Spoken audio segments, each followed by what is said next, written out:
Buenas noches, les doy la bienvenida a la mesa número 2 que aborda la temática de la inclusión en educación inicial.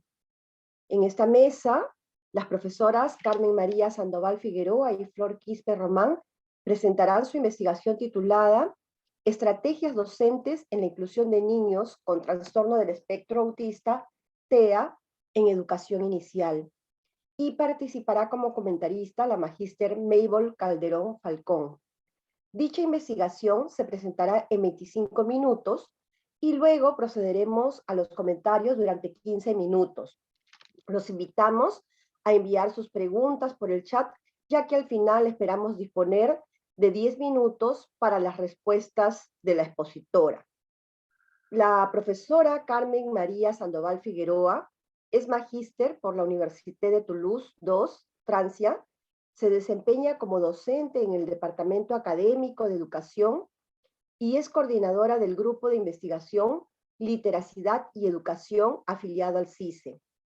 La profesora Flor Quispe Román es magíster en fonoaudiología con mención en trastornos del lenguaje en niños y adolescentes. Ella es docente del Departamento Académico de Educación. Y la comentarista es la magíster Mabel Calderón Falcón. Ella es magíster en educación con mención en dificultades de aprendizaje por CEPAL. Es licenciada en educación con especialidad en educación inicial y cuenta con una amplia experiencia en colegios inclusivos. Actualmente es maestra en el Colegio ALE y del Departamento de Educación de la PUC. Magíster Carmen Sandoval, la dejamos en el uso de la palabra durante 25 minutos para presentar la investigación. Buenas noches con todos. Voy a compartir pantalla. ¿Me dan un minuto? Bueno, el día de hoy nos hemos reunido para compartir una investigación que hemos realizado sobre las estrategias docentes para la inclusión de niños con trastorno del espectro autista TEA en educación inicial. Un estudio de caso es una investigación con enfoque cualitativo que quiere comprender de manera muy profunda los conocimientos que tienen las docentes sobre el TEA y las estrategias que usan para incluir a los niños. Esta investigación nace porque la profesora Flor Quispe y yo realizamos las diplomaturas sobre TEA en CEPAL durante los años 2018 y 2019. A raíz de esto y también de las observaciones que hemos realizado en el marco de la práctica preprofesional, vimos que había muchos problemas, ¿no?, que se presentaban cuando los niños llegaban a la escuela y se les diagnosticaba TEA o tenían una sospecha de TEA. El equipo de trabajo está conformado, bueno, por mí, por la profesora Flor, pero también hemos tenido el apoyo muy importante de dos docentes, que son Rosa Inés Guillén y Miriam Salazar Ábalos, ambas exalumnas de la universidad de la especialidad de educación inicial.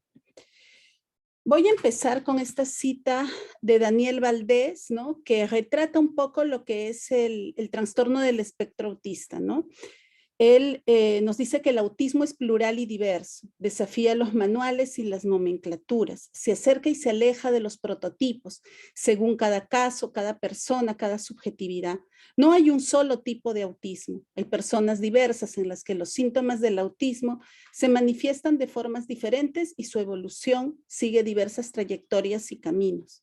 Hay personas muy distintas entre sí, originales, con características tan variadas que se resisten al uniforme, estático y unívoco de las etiquetas. Personas singulares, múltiples autismos.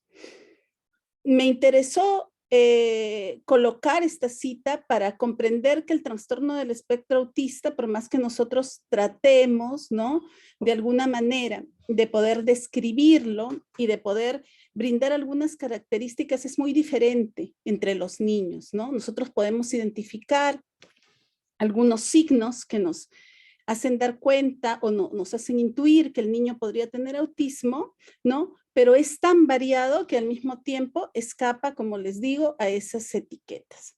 Antes de empezar propiamente a ver los resultados de esta investigación, consideramos que es muy importante que nosotros expliquemos qué es el trastorno del espectro autista, ¿no? El trastorno del espectro autista, según el DSM-5, es un trastorno del neurodesarrollo de carácter dimensional donde se observan déficits persistentes en las áreas de comunicación e interacción social y también intereses restringidos y conductas estereotipadas. Hay algunas ideas a las que es importante tomar atención, ¿no? La primera es que es una condición que acompaña a la persona a lo largo de su vida, ¿no? Lejos de los mitos que existen, una persona no se cura de autismo, simplemente es una persona que vive con esa condición. El TEA suele aparecer entre los primeros 3 años de edad y afecta en su mayoría a los varones. Según la OMS, más o menos, ¿no? En un cálculo, uno de cada 160 niños será afectado por el autismo. Ahora es importante también ver que el TEA aparece entre los 3 primeros años de vida, las manifestaciones del TEA, y por eso es importante también que las profesoras de educación inicial tengan conocimiento sobre esta condición, ¿no? Aquí en el TEA se ven afectadas las áreas relacionadas a la comunicación, a la socialización, a la imaginación y al pensamiento flexible, ¿no? Los especialistas ya durante los últimos años indican que la atención del niño con TEA debe estar centrada en la persona y sus potencialidades. Y debe estar centrada en la persona precisamente porque pensamos en el TEA como como una multiplicidad de formas de manifestarse, ¿no? Y existen 3 niveles de severidad asociados a la necesidad de apoyo a la persona con TEA, ¿no? Hay un nivel 1 que necesita poco apoyo, un nivel 2 que necesita un apoyo un poco más intenso y un nivel 3 que necesita muchísimo apoyo, ¿no? Por lo general, cuando nosotros observamos a los niños con TEA en educación básica regular, son niños que tienen un nivel de afectación entre 1 y 2. Hay también algunas leyes que respaldan la escolarización de los niños con TEA en EBR. Esta escolarización es un derecho. Y eso es importante de saberlo, ¿no? Está la ley, la más reciente, la Ley de Protección de las Personas del Espectro Autista, que busca garantizar de manera multidisciplinaria y multisectorial los derechos de las personas con esta condición para favorecer su inclusión educativa, social, laboral y sobre todo para que se garantice su atención integral a nivel de la salud. Luego está la Ley General de Educación, la 28044, que precisa la inclusión que incorpora a todos los estudiantes sin ningún tipo de discriminación. Está también la Ley de Personas con Discapacidad, que busca garantizar los derechos de la persona con discapacidad, y la Ley 3797, la ley que promueve la educación inclusiva y que exige que el Estado garantice la creación e implementación de servicios de apoyo educativo para la atención en educación inclusiva, desarrollando acciones de sensibilización, capacitación y asesoramiento a la comunidad educativa. Como les dije al inicio, esta investigación es de enfoque cualitativo, ¿ya? Busca comprender, trata de explicar lo que piensan las personas sobre un tema, ¿ya? Eso es muy importante verlo porque hay muchos estudios de TEA que son de enfoques cuantitativos y que ven percepciones a un nivel mucho más amplio. Nosotros vamos a estudiar, hemos estudiado, ¿no?, a este grupo de docentes de una institución educativa específica. Después les voy a explicar más sobre esto, pero hay que verlo también desde dónde estamos mirando esta investigación, ¿no? Las preguntas que nos guiaron fueron 2. ¿Cuáles son los conocimientos que tienen las docentes de educación inicial en una institución educativa pública sobre el trastorno del espectro autista en sus 2 dimensiones de afectación? Y la otra pregunta fue, ¿qué estrategias emplearon las docentes para favorecer la inclusión de niños con trastorno del espectro autista en su institución educativa?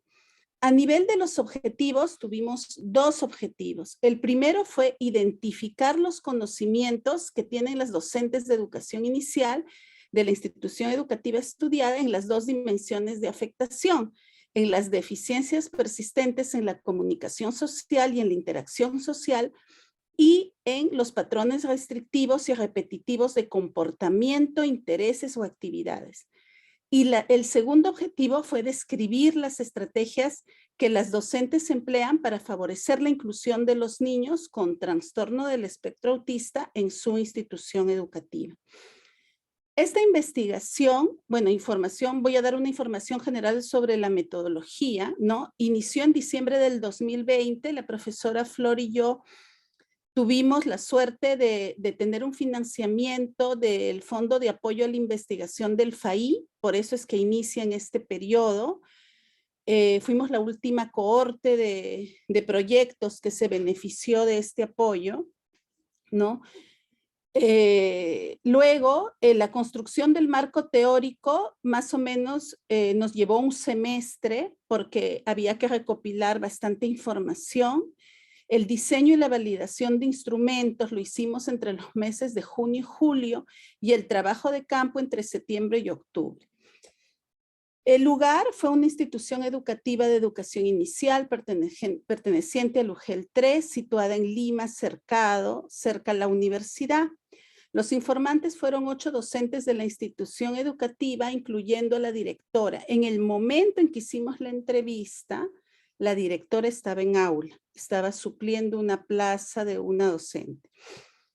La metodología que empleamos, como les dije, fue el estudio de caso. La técnica empleada fue una entrevista semiestructurada y el instrumento fue un guión de entrevista. Nosotros pasamos el proceso de validación de la entrevista, ¿no? Tuvimos 3 expertos que nos validaron la entrevista y esto también nos sirvió para poder orientar las preguntas, incorporamos todas las sugerencias. El análisis de la información lo hemos hecho a través de matrices, manual, ¿no? Teniendo en cuenta las categorías empleadas y hemos hecho de todas maneras un análisis que nos ayude a tener categorías emergentes. Lo que les vamos a presentar ahora son los hallazgos preliminares, por decirlo de algún modo, ¿no? Los primeros hallazgos. Cuando nosotros nos enfrentamos a estos datos que teníamos, vimos que para poder presentar los hallazgos teníamos que agruparlos de alguna manera en 3 grandes líneas, ¿no? La primera fue centrarnos en ver la dinámica de la inclusión educativa en esa institución, ¿no? En esa institución.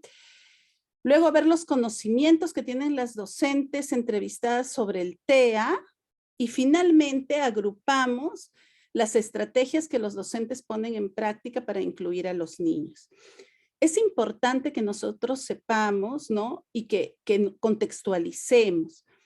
En esta escuela pública es una escuela donde muchos de los niños que tienen sospecha de TEA o han tenido un diagnóstico de TEA, lo han tenido en condiciones muy difíciles, porque las familias no tienen, o sea, están en situación de pobreza o en situaciones vulnerables y tienen muchas dificultades para acceder a la salud. Esto es súper importante de decirlo porque nosotros, al conocer este contexto, ¿no? Y al determinar la escuela donde íbamos a hacer la investigación, sabíamos que íbamos a incluir, digamos, cuando trabajáramos con las profesoras, íbamos a incluir los casos, digamos, de algunos niños que tenían sospecha de TEA y otros que ya tenían diagnóstico, ¿no? Entonces, es una situación realmente muy, muy vulnerable y muy especial. Eso, como les digo, va a marcar también un poco de lo que van a ir diciendo las docentes a lo largo de las entrevistas y de aquello que hemos podido recoger. Los apoyos también son muy limitados, ¿no? Y el trabajo con las familias y los terapeutas también. Por ponerles un ejemplo, para que ustedes puedan ilustrarse y hacerse esta idea. De las 8 docentes que entrevistamos, todas ellas evocaban diversos casos de niños que tenían la afectación, la condición del TEA. Solo uno de todos los casos tenía seguimiento en Ansullivan. Y eran diversos casos, para que vean la vulnerabilidad en la que viven los niños, ¿no? Porque hay que también comprender eso para poder comprender estos hallazgos. Muy bien. La dinámica de la inclusión en esta IE, nosotros vimos que era una escuela con una visión inclusiva, ¿no? Inclusive las profesoras en las entrevistas que tuvimos nos dijeron que ellas incluían a los niños aún antes de la normativa del Minedu del 2018, no realizaban ningún tipo de evaluación para que los niños ingresen a la escuela, ¿ya? Entonces, ellas tenían, digamos, de alguna manera esta disposición para poder incluirlos. Las docentes también comentaron que observaban un incremento en la población de estos niños en los últimos años. Cuando les preguntamos más o menos que nos situaran cuántos años eran, nos dijeron que más o menos a partir del 2012, entonces estamos hablando de hace 10 años, ¿no? Más o menos, y estamos en el 2021. Y también ellas pedían una demanda de apoyo pedagógico para poder incluir a los niños con TEA, ¿no? Y en este sentido, vamos a leer algunos testimonios, ¿no? Una de las docentes, por ejemplo, explicaba y decía que había sentido un sentimiento de abandono por parte del Estado, ¿no? Y lo decía con unas palabras que nos impresionaron mucho y que de alguna manera retrata ese sentimiento de abandono que ella sentía de este acompañamiento. Y decía, me he sentido como en una isla, porque yo nunca he tenido experiencia, ¿no? Todo lo que había ganado de conocimiento con el TEA había sido un conocimiento todavía muy rudimentario y que se hace solamente con una búsqueda de conversaciones con otras personas y con conocimientos a través de búsquedas en internet, ¿no? Otra docente decía, ¿no? Yo he ganado experiencia por testimonios de mis colegas. Yo lo poco, lo mucho que he podido dar a mis niños es de uno que conversó con mis colegas, que ya tenga la experiencia, que ya más o menos me guían, ¿no? O sea, qué importante estos procesos de interaprendizaje también para que las docentes puedan conocer a los niños. El apoyo de los padres de familia cuando brindan conocimientos sobre la condición del niño facilita la inclusión. Pero ojo, los padres de familia brindan conocimientos sobre la condición del niño, más no sobre el diagnóstico o pautas de recomendación de un especialista para la inclusión del niño. Es diferente, ¿no? Entonces, los padres decían, ¿no? Y como yo digo, el apoyo que ha tenido la mamá con nosotros, porque si no hubiera apoyo de la mamá, creo que no se hubiera podido ayudar al niño y eso para mí ha sido gratificante, nos dice la informante 2. Otro aspecto también que encontramos fue la dificultad de comunicación y de interacción con los niños que se acrecienta en la modalidad distancia. Como nosotros estamos en una escuela pública, las docentes nos decían, a veces tenemos sesiones de Zoom 1 o 2 veces a la semana, más nos comunicamos por WhatsApp o videollamadas, y entonces es un poco más complicado poder acceder a los niños y poder trabajar con ellos, ¿no? Y entonces esta docente nos dice, mira, en la etapa presencial era más fácil, ahora remotamente es bien difícil. En la etapa presencial uno podía valerse de carteles, figuras armadas, ya tener las listas y era diferente, ¿no? Era ese contacto con la persona que ahora no tenían. Y luego las docentes reconocen potencialidades en los niños con TEA, pero este reconocimiento de potencialidades no está exento de algunos mitos asociados a la sobreinteligencia del niño, a que tienen mucha memoria, etc. Ahora, sobre los conocimientos de las docentes sobre el TEA, nosotros hemos encontrado, de alguna manera, tratamos de poder explicar que este conocimiento es un conocimiento básico, ¿ya? Pero es un conocimiento al que le hemos denominado intuitivo. ¿Por qué intuitivo? Porque está basado en la experiencia o en aquello que ellas han escuchado o leído, porque no habían aludido a haber tenido conocimientos por capacitaciones o cursos de formación continua. Entonces, en ese sentido, lo que guía este acceso al conocimiento es la intuición, ¿ya? Y eso nos dice mucho, porque las profesoras también no han tenido oportunidad a tener capacitaciones específicas sobre TEA. Eso es sumamente grave y sumamente, es una de, digamos, de los hallazgos más importantes porque nos da pistas de cómo acceden las docentes al conocimiento, ¿no? Luego, los indicadores que ellas reconocen están relacionados sobre todo a las limitaciones en la comunicación y el lenguaje, a las interacciones sociales, al aislamiento, a la mirada evasiva y a los patrones rígidos de comportamiento. Estos indicadores, como si estuvieran todos en un saco, ¿no? Sin necesariamente hacer referencia a la dimensión de afectación, ya sea en comunicación e interacción social o en intereses restringidos y patrones repetitivos. Entonces voy a leer solo 2 testimonios porque ya me gané el tiempo, ¿no? Dice ella, creo que uno es el lenguaje, lo que siempre salta a la vista es el lenguaje y el hecho de no fijar la mirada, y a veces también hemos tenido niños que no les gusta que los carguen, pero creo que básicamente es el lenguaje, la interacción con sus compañeros, a veces cuando se les acerca tienden a ir a otro lado. Juegan solos, no comparten sus juguetes o sea, la parte interactiva y social la tienen apagadita, dormida, luego no mucho que te miran a los ojos prácticamente cuando tú los sitúas, conversaciones muy poco, su mirada es un poco que lo ubica, no centra en los temas que uno le conversa, su lenguaje sí lo tenía desarrollado el niño que te comento, no es que tenía dificultades, no lo había, es la parte más interactiva, ¿no? No hay mucho contacto social, es la dificultad precisamente por ese motivo los padres los ponen en los jardines.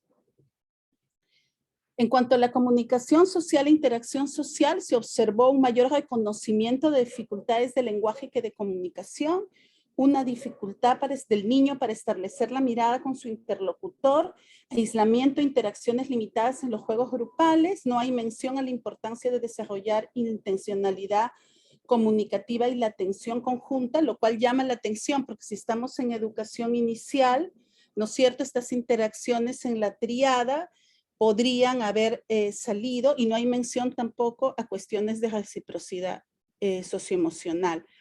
En cuanto a los patrones restrictivos y repetitivos del comportamiento, intereses o actividades, se pudo identificar que los comportamientos que reconocen las docentes están más asociados a movimientos estereotipados y a la inflexibilidad, y sobre todo porque para el caso de la inflexibilidad, ellas hacen alusión a la necesidad de anticipar los cambios en los niños.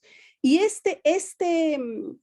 esta dimensión de afectación no fue muy evocada. Casi todo se centró en la afectación de comunicación e interacciones sociales. Entonces ahí tenemos una pista, ¿no? de qué es lo que necesitan saber también las docentes.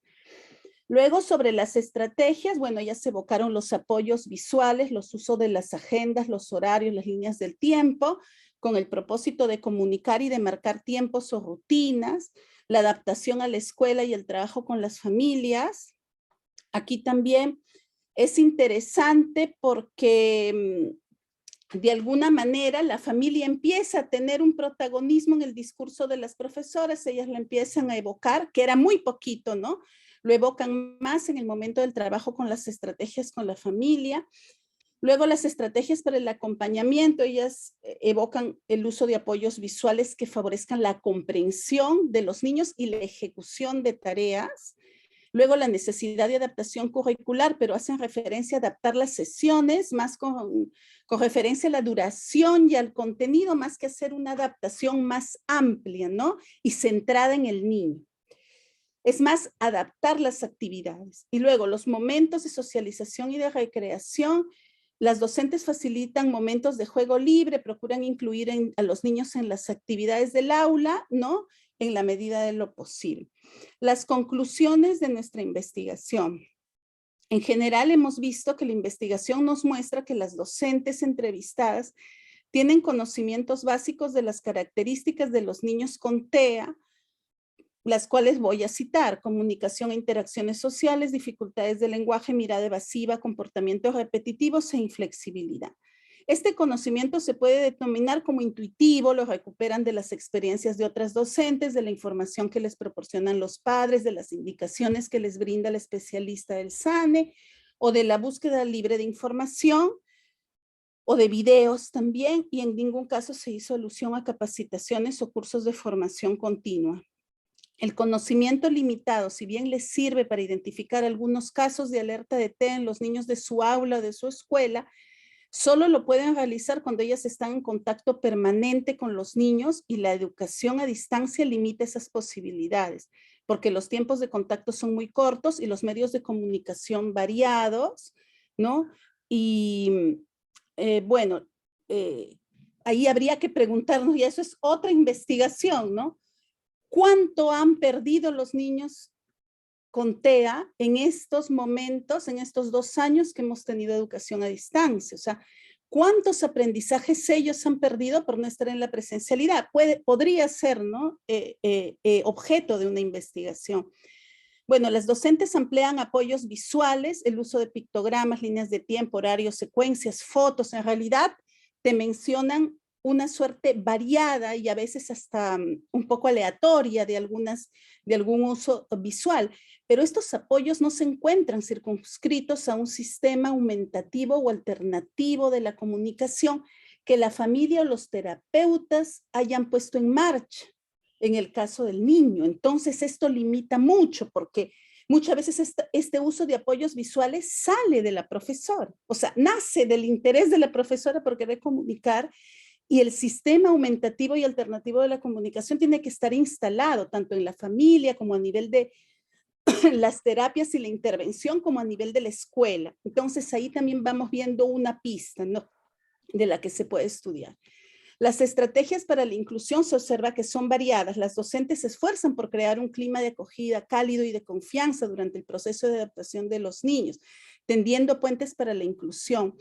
La sensibilización con los niños es una estrategia clave, ¿no? Con el grupo de pares, esa socialización de que ellas conversan, que tratan de ver cómo hacer para que los niños comprendan el funcionamiento del niño.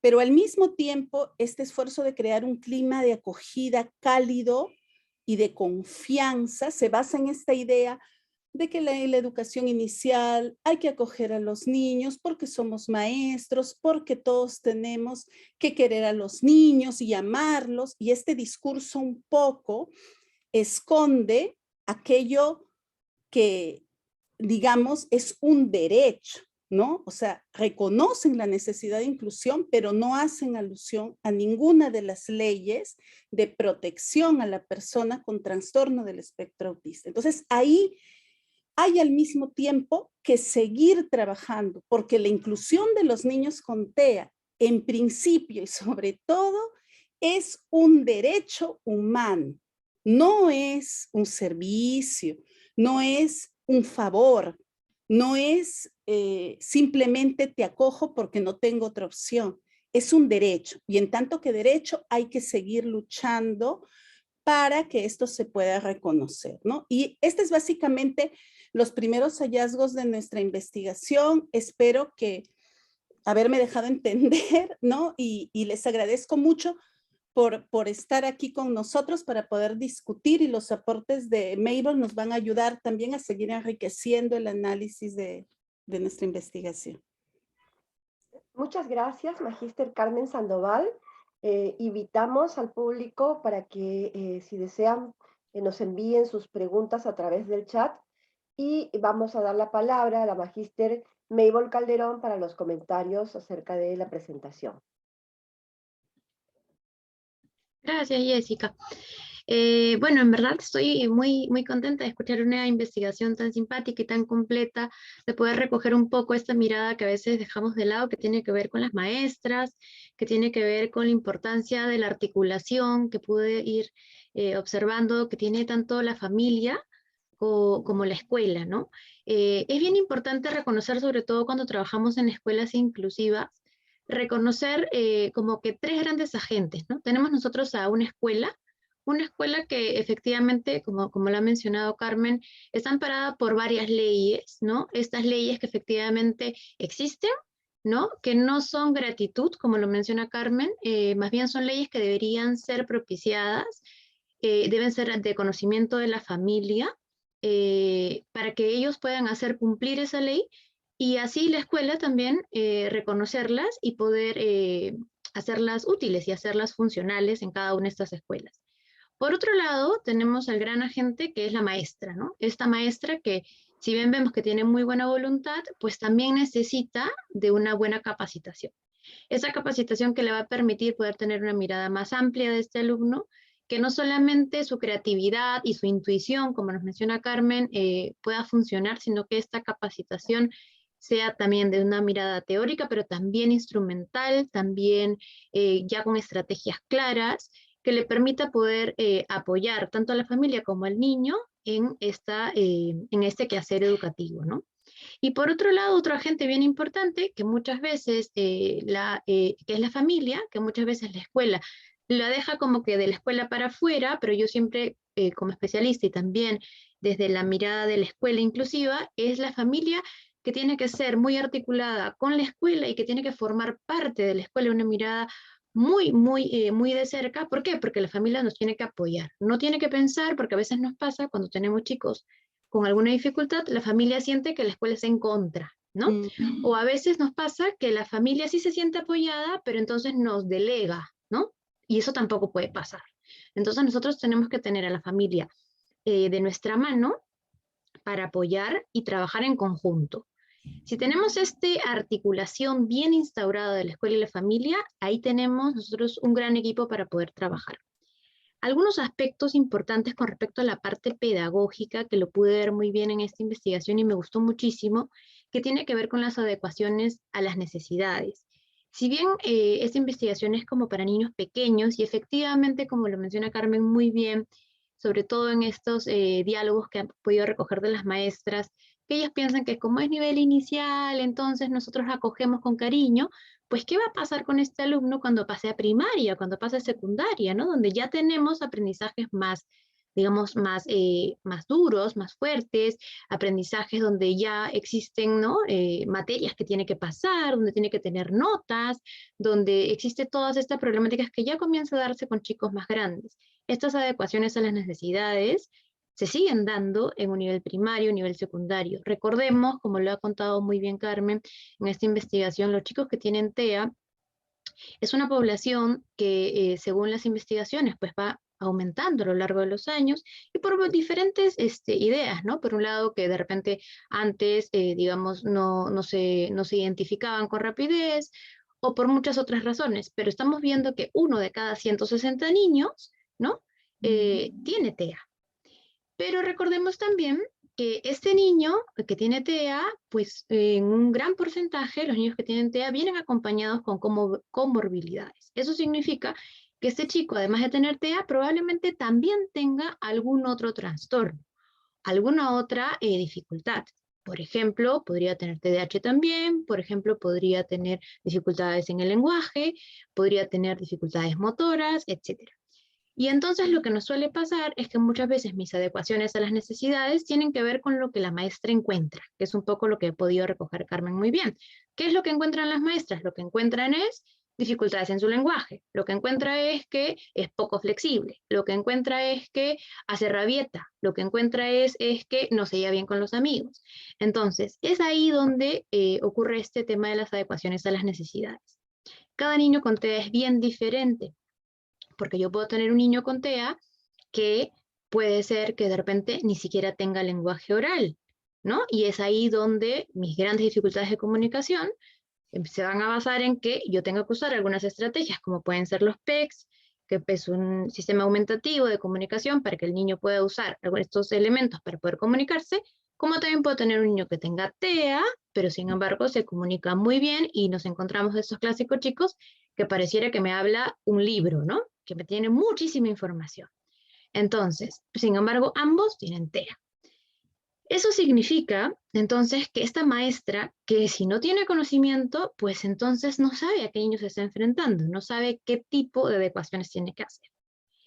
Entonces, es por eso ahí donde viene nuestro gran punto, la importancia de las capacitaciones a las maestras. Es por eso que la necesidad de la capacitación a las maestras recae efectivamente en la escuela, y en las escuelas públicas recae en el Estado, Pero recordemos que muchas veces esta capacitación parte de muchas maestras. Muchas veces cuando vamos a diferentes cursos para querer capacitarnos, nos encontramos maestras que son ellas mismas las que por su propia intención se quieren capacitar porque se han encontrado con diferentes casos y no saben qué hacer, no saben cómo poder ayudar, y por ellas mismas tienen esta intención de poder seguir capacitándose.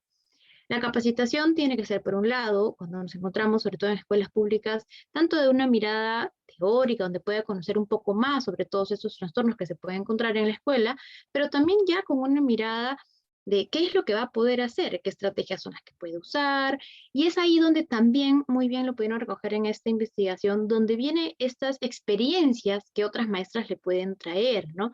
Muchas veces nos encontramos que las maestras le dicen, yo tuve un alumno parecido, y entonces le brinda, le regala algunas estrategias, ¿no? Es bien importante y bien interesante cómo las maestras comparten ellas mismas algunas estrategias que son muy funcionales. Por otro lado, dentro de las estrategias, me parecía bien simpático e interesante poder recalcar algunas, ¿no? Por un lado está el tema de la comunicación, como puede ser los sistemas aumentativos. Por otro lado está el tema de la comprensión de situaciones sociales, ¿no? Recordemos que muchos chicos que tienen TEA no reconocen las situaciones sociales, ¿no? Y no saben cómo comportarse en diferentes situaciones. Es ahí donde requiere este apoyo de las maestras, ¿no? O muchas veces de los compañeros cuando vamos creciendo, que son aquellos los que les van dando como de manera explícita, decir, mira, yo creo que acá te está queriendo decir tal cosa, ¿no? Y aquellos pequeños apoyos que se pueden ir dando. Algunas guías sociales que también pude, al poder leer la investigación, también vi que las mencionaron, ¿no? Que tiene que ver con estas guías que uno como maestro le puede decir, por ejemplo, si yo estoy en la escuela y nos vamos a ir a la capilla, ¿no? Yo sé que le voy a decir, mira, en la capilla uno, tú puedes hacer esto, esto, esto, aquí te tienes que sentar, no puedes gritar, y hacemos esto, esto, aquello. Sin embargo, cuando nos vamos a la cancha de fútbol, aquí sí puedes hacer esto, esto, aquello. Este tipo de elementos, este tipo de prevención, este tipo de anticipación es lo que muchas veces nos ayuda a nosotros como maestros poder interactuar y poder lograr una mejor interacción social con respecto a los chicos que tienen TEA. Y por otro lado, algo que ya se suele usar, sobre todo en casos de primaria, sobre todo, son las guías de conversación, ¿no? Recordemos que uno de los tipos de TEA que también encontramos son los clásicos chicos que tienen temas totalmente restringidos, ¿no? Por ejemplo, los clásicos chicos que nos hablan de dinosaurios, o nos hablan solamente de las banderas, o nos hablan de mapas de países raros en el mundo, etcétera, etcétera, ¿no? Es ahí donde tenemos guías de conversación que nos permiten flexibilizar un poco estas conversaciones y poder brindar algunas otras alternativas, ¿no? O poder seguir una conversación más coloquial con los chicos de su edad. Entonces, para no explayarme más, pero algunos retos con los creo que la investigación se puede quedar, y en general nosotros como investigadores o como maestros que nos podemos quedar después de ver esta linda investigación. Por un lado, nuestra educación peruana tiene grandes retos con respecto a la inclusión. Si bien la inclusión como ley está desde hace muchos años, yo siempre digo, el Perú tiene que ir más allá de esta ley, ¿no? Existe la ley, ya está, pero está en un papel. Sigue siendo en un papel. Yo sigo viendo que las escuelas efectivamente hacen inclusión porque es una obligación, porque la ley lo ampara. Sin embargo, esta ley tiene que ser efectiva, esta ley tiene que verse en las escuelas, tiene que verse en la intención de realmente incluir a los chicos con algunas dificultades o trastornos en sus propias escuelas. Por otro lado, el gran reto está en poder capacitar a estas maestras que si bien son el gran pilar de estas escuelas, poder apoyarlas, ¿no? Y poder capacitarlas, como ya les decía, tanto teóricamente como a través de estrategias, o mantener grupos de apoyo. Algunas escuelas lo hacen como grupos de apoyo de maestros para poder hablar sobre los casos y poder brindarse y regalarse estrategias entre ellos mismos. El trabajo con la familia, y no solo con la familia del niño afectado, sino también con las familias que acompañan a este salón, que acompañan a este chico. Porque si yo trabajo con la familia solamente, muchas veces nos pasa que las otras familias siguen siendo poco inclusivas con esta familia, con este niño, ¿no? Entonces, ¿de qué vale que la familia esté muy nutrida y el niño también, si sale del colegio y las demás familias no aceptan a este chico o sin embargo no le brindan ningún apoyo para poder socializar en otros ambientes? Otro aspecto sería tener como aliado a la familia. Para mí, si nosotros como maestros tenemos como aliado a la familia, eso ya es un gran trabajo y es un trabajo en equipo y eso nos facilita el trabajo para el bienestar del chico. Y finalmente, como también ya lo mencionaba Carmen, el contar con apoyo de especialistas en el sector público es algo bien difícil, es verdad, porque en general el Estado no tiene muchos especialistas o muchas entidades que nos permitan poder tener especialistas que acompañen, ¿no?, a estos chicos. Pero realmente a veces nos ha tocado tener familias que efectivamente van al Sullivan o van a algunos otros centros terapéuticos del Estado y si bien no es tan frecuente como lo haríamos de nivel privado, por lo menos mantener esos apoyos de especialistas y acompañar así a las familias y acompañar así a la escuela nos ayuda también a tener a este trabajo en equipo que es tan importante, sobre todo cuando tenemos chicos con dificultades como son los chicos con TEA. Listo, muchas gracias. Muchas gracias, Magíster Calderón. Y les recordamos que pueden hacer llegar sus preguntas a través del chat. Aquí tenemos una pregunta para la Magíster Carmen Sandoval. Teniendo en cuenta las diferencias individuales que ustedes ya han mencionado, ¿no? ¿Qué aspectos se deben considerar para hacer las adaptaciones si no se tiene un diagnóstico? Claro, yo partiría un poco de lo que dice Daniel Valdés, ¿no? O sea, Daniel Valdés siempre dice, esto lo recuerdo mucho, los apoyos deben estar centrados en la persona. Entonces, las profesoras de educación inicial tenemos que poder observar al niño, poder observar cuáles son, digamos, las dificultades que está afrontando y adaptar en función a esas dificultades. Yo sé que va a ser muy trabajoso porque hay que estar observando al niño y hay que tener además instrumentos, perdón, de observación que nos permitan de alguna manera hacer ese seguimiento. Entonces, a nivel de las adaptaciones, sobre todo en lo que es inicial, yo me inclinaría por eso. Pero si los niños no tienen diagnóstico, ¿no? Lo primero que habría que hacer es derivar, hablar con los padres de familia, hablarles sobre la importancia del diagnóstico y también orientarlos, porque hay muchos padres de familia que no conocen dónde ir y que no saben dónde ir, entonces se necesita esto, ¿no? Porque también para poder acceder a los apoyos del SANE se necesita el diagnóstico. Entonces ahí hay como dos cuestiones a hacer, ¿no? De un lado, seguir observando para poder responder a las demandas del niño individuales centradas en la persona, pero también hay que derivar porque los niños no pueden estar sin diagnóstico. El estar sin diagnóstico les hace mucho daño, ¿no? Porque no se puede, en el diagnóstico, el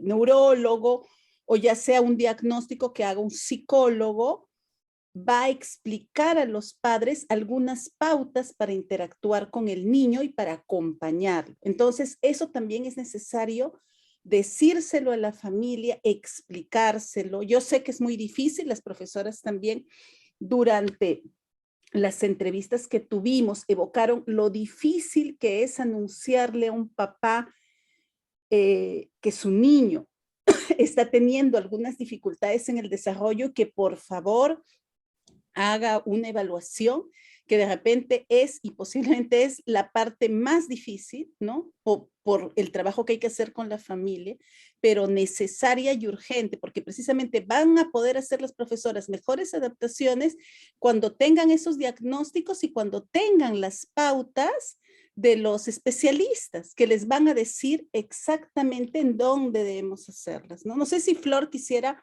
complementar la respuesta porque no la hemos escuchado, Flor. Sí, muy buenas noches con todas, muchas gracias. Bueno, para complementar la respuesta de Carmen, creo que hay que partir de un punto muy importante que es la observación, como bien lo mencionó, ¿no? Y sobre todo, creo que nuestro rol, más que si estamos en este rol de maestros, es derivar, ¿no? Porque este niño requiere de un diagnóstico. Sin un diagnóstico no podemos, como dicen, no hay un punto de partida, ¿no? Pero también dentro de nuestro rol como docentes, si bien lo mencionó, las maestras mismas ¿no? gestionan este querer aprender de cómo o cómo poder acompañar a estos niños con una presunción. Y muchas de ellas ¿no? recurren a estos apoyos visuales. Ahora, es necesario, como dice, buscar, ¿no? Si yo tengo un niño en un aula que tiene, digamos, algunas características de TEA, no puedo decir que tiene TEA, pero tiene una presunción diagnóstica de TEA, y eso hay que considerarlo, porque a veces pasa en el contexto de la escuela, no, tiene tal punto, entonces tiene TEA, pero no, porque para tener TEA hay que cumplir una serie de requisitos, ¿no? Nuestros niños tienen que cumplir, y cuando hay un diagnóstico, ahí yo pienso que recién empieza un punto de partida, pero mientras tanto no podemos las maestras quedarnos, como dice, de brazos cruzados, tenemos que buscar, tenemos que de repente recurrir a una especialista, a una psicóloga, o de repente a la misma especialista, si estamos hablando de un colegio público, a la misma especialista del SANE, ¿no? Y creo que con eso también estoy respondiendo a una pregunta de Ruth, donde nos menciona, ¿no? ¿Qué especialistas deberían conformar el equipo para acompañar a un niño con diagnóstico TEA? Si es una escuela digamos, del Estado, está la especialista de SANE, está la docente, está en este caso la dirección también, y están los padres de familia. Recuerden que, por ejemplo, en las escuelas del Estado se está promoviendo mucho este tema de las escuelas Valora, ¿no? El Estado está promoviendo, bueno, antes digamos, de la pandemia, se estaba trabajando de esa manera. Entonces, motivando a las escuelas a que no solamente se trabaje en el aula, sino toda la comunidad educativa, ¿no? Ya dando accesos diferentes y adaptaciones, ya sea a nivel de tipo curricular, ¿no? A nivel, de repente, del tema mismo del recurso a utilizar. Entonces, estos aspectos sí son muy importantes. Ahora, en colegios privados, tengo entendido que están las psicólogas, hay especialistas, inclusive hay escuelas que por la cantidad de repente, porque como siempre lo digo, ¿no? El índice, digamos, de niños con TEA ha aumentado. Entonces, hay escuelas que de repente requieren de un especialista que básicamente conozca el tema de TEA, ¿no? En este caso es todo el equipo interdisciplinario. Creo que acá se trabaja mucho con un aspecto que es la interdisciplinariedad, ¿no? ¿Por qué? Como bien lo dijo Mabel, cada niño es diferente, cada niño con TEA tiene características diferentes, ¿no? Y a veces llegan niños con comorbilidad. Entonces, imagínense, un niño Down con TEA. Pero ¿cuándo te enteras? Cuando tienes realmente un diagnóstico, si no, no lo supieras. Otra realidad también que pasa en las escuelas es que a la hora de la matrícula, el niño, ¿no? Porque la matrícula es accesible para todos, ¿no? Llega sin un diagnóstico, llega a la matrícula, y cuando ya llega el inicio de año escolar, te das cuenta de que el niño en este periodo de observación, uy, tiene algo, una característica. Puede ser que tenga eso, pero no lo sabemos. Entonces ahí nuestra función es, como dice, motivar, derivar, conversar con el padre de familia y decir qué importante es tener un diagnóstico para poder acompañar al niño en ese proceso, no solamente en el nivel inicial, en el nivel primario y hasta el nivel secundario, ¿no? Creo que esto sí es un aspecto muy importante. Sí, y yo complementando lo que has dicho, Flor, diría esta idea de el diagnóstico es importante porque a ver, me ordeno. El diagnóstico es importante porque mejora el pronóstico de vida del niño y de las oportunidades que puede tener. Mientras más temprano se haga el diagnóstico, más temprano se hace la intervención y la vida del niño puede cambiar. Por eso es que Daniel Valdés también decía en esa cita con la que empecé, hay trayectorias diferentes de vida. En educación inicial, por eso es tan importante que las docentes conozcan los signos de alerta del autismo, porque son muchas veces ellas las que van a conversar con los padres, las que van a dar las primeras pistas. Ese diagnóstico temprano define intervenciones tempranas, mejora el pronóstico de vida, ¿no? Esa es la idea súper importante con la que también nos tenemos que quedar. Bien, gracias. Y para finalizar esta presentación, quisiera sintetizar aquí un comentario muy importante respecto a la norma, ¿no?, de las escuelas inclusivas y al número de alumnos en las aulas, ¿no? Dice que muchas veces depende de las decisiones, del criterio de los directores, ¿no? Y que los niños con TEA necesitan más espacio y tener menos alumnado permite atender mejor sus necesidades, ¿no? Es un comentario y una pregunta. ¿Es posible realizar visitas, es decir, hacer turismo con los niños con TEA, con el acompañamiento de sus padres? Y con este comentario y con esta pregunta finalizamos la mesa. Les brindamos unos 3 minutos, por favor, para que puedan ir cerrando. Bueno, yo iba a decir que es posible hacer todo con los niños con TEA, ¿no? Como decía, y es lo que recuerdo mucho de los aprendizajes de la diplomatura de CEPAL. Mientras ellos puedan estar en contextos naturales, van a aprender mucho más, van a generalizar sus aprendizajes. Y yo he conocido niños con TEA que han hecho visitas, que han hecho viajes, que han salido, inclusive sin el acompañamiento de los padres, porque los padres no podían integrar estos viajes ni estas visitas, sino con el permiso de los padres, pero sí con el acompañamiento del psicólogo escolar, de repente el acompañamiento de alguien más de la escuela, y creo que la idea es que ellos puedan más bien interactuar en contextos naturales para que puedan, digamos, relacionarse de la mejor manera y mejorar en sus competencias comunicativas. Eso sería de mi parte. No sé si Flor. Sí, yo pienso que algo muy importante es que si es que ustedes tienen la oportunidad de realizar una visita, ya sea, ¿no?, de repente de recreación o de visita de estudio, es importante anticipar. Creo que esto es una palabra clave, ¿no? Ya sea anticipar, o sea, que el niño sepa a dónde va a ir utilizando sus pictogramas. Eso va a ayudar muchísimo, porque recuerden que nuestros niños con TEA tienen de alguna otra manera, ¿no?, unas características en lo que ellos saben que después de repente de realizar la actividad permanente, les corresponde hacer la actividad significativa o les toca la actividad de taller. Entonces, si uno cambia esa, digamos, esa rutina que tienen, entonces ahí viene un poco el tema de repente, ¿no?, de la, yo le digo, el no estar a gusto con lo que viene. Entonces, pero si yo anticipo que en tal día, con mi agenda visual, va a suceder tal cosa, nos vamos de visita, y él sabe a través de estos pictogramas,